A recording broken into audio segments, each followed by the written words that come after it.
It was another month before he could face the task of writing to Sylvia's mother. It has not been possible for me to write this letter before now.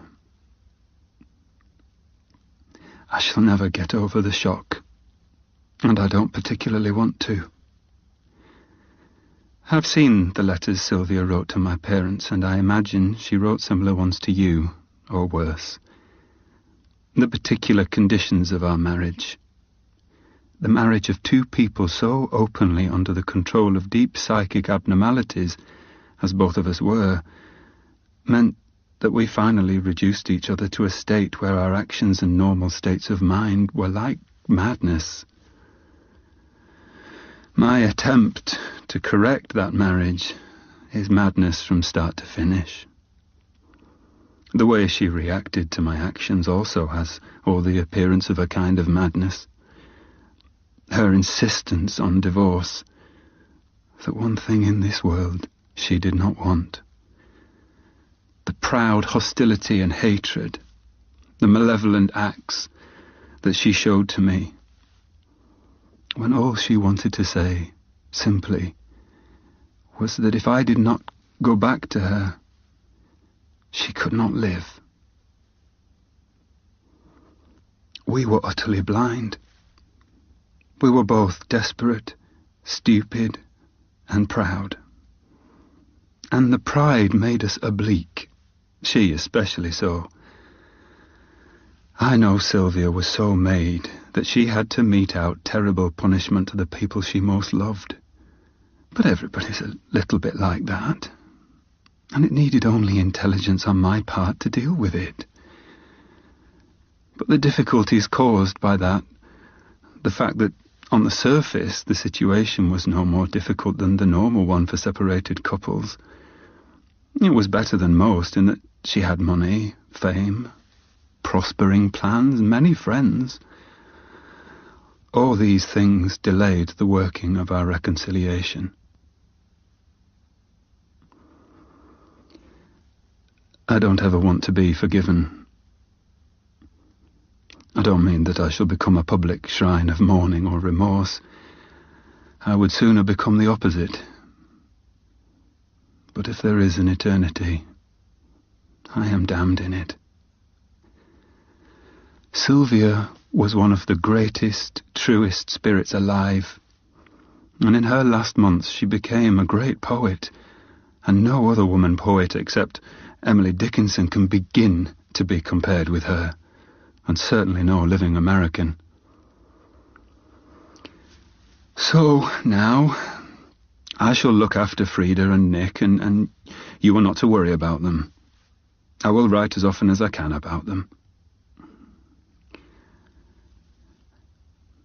I didn't know how to start this letter, and now I don't know how to end it.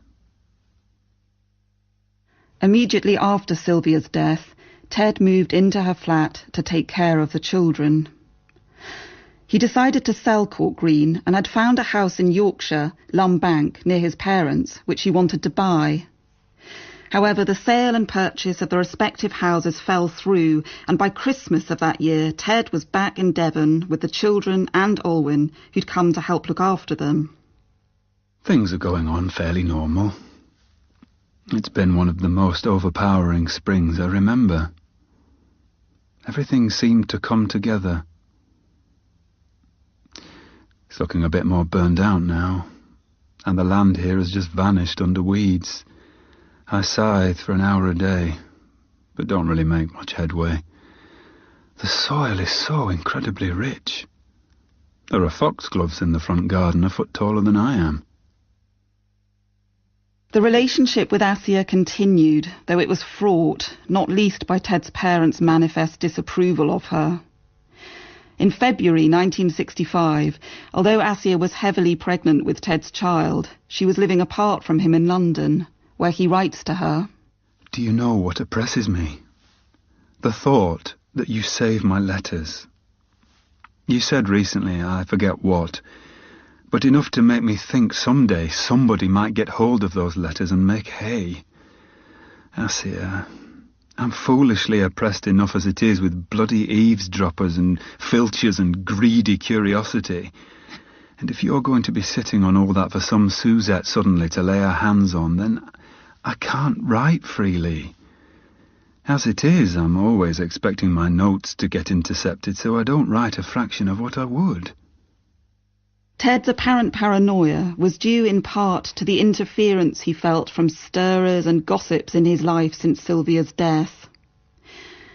Asei and Ted's child, Shura, was born on the 3rd of March 1965, and in February of the following year, with relations on a more even keel, Frida and Nicholas, Ted, Asei and Shura moved to a house in Galway, with the idea of eventually settling in Ireland. Ted continues to write to Aurelia. The children are in paradise. Nicky is now a boy. He's extremely intelligent. The other day he said to me, "What is very warm and yellow, but doesn't burn its paint off, and is in this room?" The answer, believe it or not, was the sun's light. I wish I could have recorded his guiding hints and red herrings while I was trying to guess. I couldn't guess, though it is, as you can see, a legitimate riddle. Frida is the best companion in the world. The next month, having moved to a smaller cottage on the west coast, Ted tells Gerald, "This place is a mild paradise for me at present. We moved yesterday from our sumptuous home to a much older, wilder place. £2 a week.